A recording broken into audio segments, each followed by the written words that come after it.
What's going on, everyone? Welcome back to Track Stories. Today we are going to talk about Visions Part 2.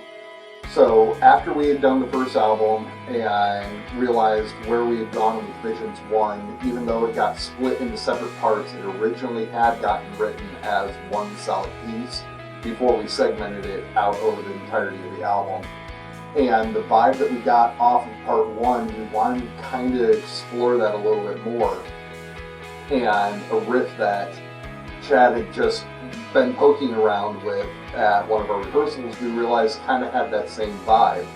So with us having the interest in exploring more where we could go with Visions, and with that riff that he had come up with, it kind of just culminated into alright, let's actually do, for the first time ever, a part 2 of a song and see where we can take this. And it really was mostly a baby between Brandon and Chad.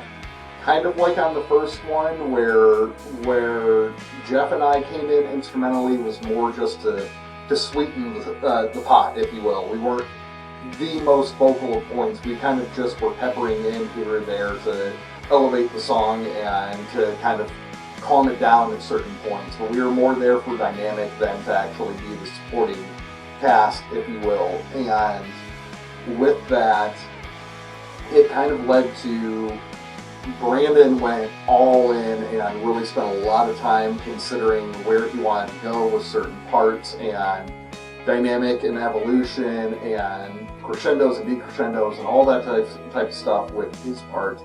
And because he put so much thought into it, that kind of put Chad into a certain mindset of really being articulate with, how long you wanted to run certain parts, how aggressive you wanted to be playing on certain components. Do you want to go finger style? Do you want to go pick style? All those little nuances kind of came into play. And the only difference that we really knew we wanted to do was, unlike the first one was kind of just an atmospheric track. We wanted this to be a track that had evolution and got bigger and a little more aggressive from time to time, but also had its chance to kind of just swell out and become grand, but not in the normal way with distortion and all that type of stuff. So that way it kind of led into the possibility of what the Visions Part 3 would ever end up being. Even though we had no idea what Visions Part 3 was ever going to sound like back then, we had already talked about this being a 3-part story, if you will, almost. And Visions 1 never intended to have Visions 2, but as soon as we had written Visions 2, we knew we wanted to make Part 3.